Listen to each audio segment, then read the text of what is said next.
Requirements for physical contact, bacterial conjugation की हम बात कर रहे हैं। बैक्टीरियल कॉन्जुगेशन एक्चुअली है क्या कि एक बैक्टीरिया से दूसरे बैक्टीरिया में डीएनए ट्रांसफ़र हो रहा है with the help of some physical contact. तो लीडरबर्ग और टैटम ने एक एक्सपेरिमेंट किया था जो कि हमने लास्ट लेक्चर में पढ़ा। यहाँ पे देखें कि उन्होंने 3 पैट्री डिशेस ली थी, ठीक है। एक में स्ट्रेन ए डाला था, एक में स्ट्रेन बी डाला था और एक में ए और बी का मिक्सचर डाला था। अब जो स्ट्रेन ए था ना, वो मिनिमल मीडियम पे तब ग्रो करता है जब हम उसमें मेथियोनिन और बायोटिन ऐड करें, और जो स्ट्रेन बी है वो मिनिमल मीडियम पे तब ग्रो करता है जब हम उसमें थीरोनिन, ल्यूसीन और थाइमीन ऐड करें। अब क्या हुआ, हमने सिर्फ मिनिमल मीडियम ऐड किया, कोई सप्लीमेंट्स ऐड नहीं किए। स्ट्रेन ए पे ग्रोथ हो ही नहीं सकती, ठीक है, क्योंकि उसकी रिक्वायरमेंट्स ही पूरी नहीं, मैथियोनिन और बायोटिन तो है ही नहीं मीडियम में, इसलिए no growth on the petri dish of strain A. Strain B को क्या चाहिए, मिनिमल मीडियम प्लस बायो 3 चीज़ें, थीरोनिन, ल्यूसीन एंड थाइमीन। अब हमने 3 चीज़ें तो ऐड की नहीं, सिर्फ मीडियम ऐड किया है, तो स्ट्रेन बी की भी ग्रोथ नहीं हो सकती। लेकिन हुआ क्या, वैसे तो थ्योरेटिकली जो जिसमें हमने मिक्सचर ऐड किया था उसमें भी ग्रोथ नहीं होनी चाहिए, क्योंकि उसमें भी सिर्फ मिनिमल मीडियम था, सप्लीमेंट्स तो हमने ऐड ही नहीं किए। लेकिन हुआ क्या, उसमें ग्रोथ हो गई।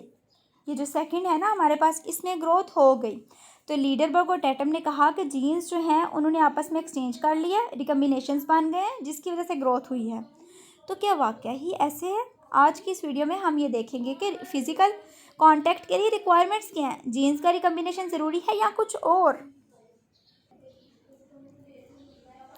अच्छा, अब हुआ क्या कि हमने पहले कहा था कि जीन्स का एक्सचेंज ज़रूरी है, लेकिन अब हम कह रहे हैं कि ये पॉसिबिलिटी भी तो हो सकती है कि जीन्स ने एक्सचेंज ना किया हो, बल्कि एक बैक्टीरिया से ऐसे सब्सटेंस रिलीज़ हुए हों जो स्ट्रेन बी ने जज़ब कर लिए हों, या स्ट्रेन बी ने ऐसे सब्सटेंस रिलीज़ किए हों जो स्ट्रेन ए ने जज़ब कर लिए हों।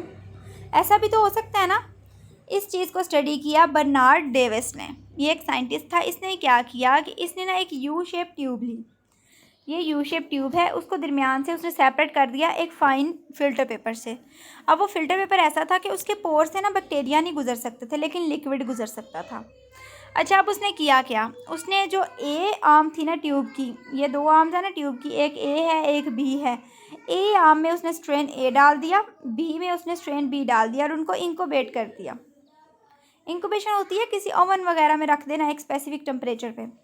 इंक्यूबेशन के बाद उसने चेक किया कि सेल ग्रो किए हैं या नहीं किए, और मीडियम उसने कौन सा यूज़ किया, मिनिमल मीडियम। तो ग्रोथ नहीं हुई, होनी तो चाहिए थी ना ग्रोथ वैसे तो, ठीक है। अगर जीन्स का होता यानी लिक्विड सब्सटेंसेस रिलीज़ हो रहे हैं तो ग्रोथ तो होनी चाहिए थी, क्योंकि लिक्विड तो गुजर सकता है, सिर्फ बैक्टीरिया नहीं गुजर सकते, ठीक है, लिक्विड तो गुजर सकता है।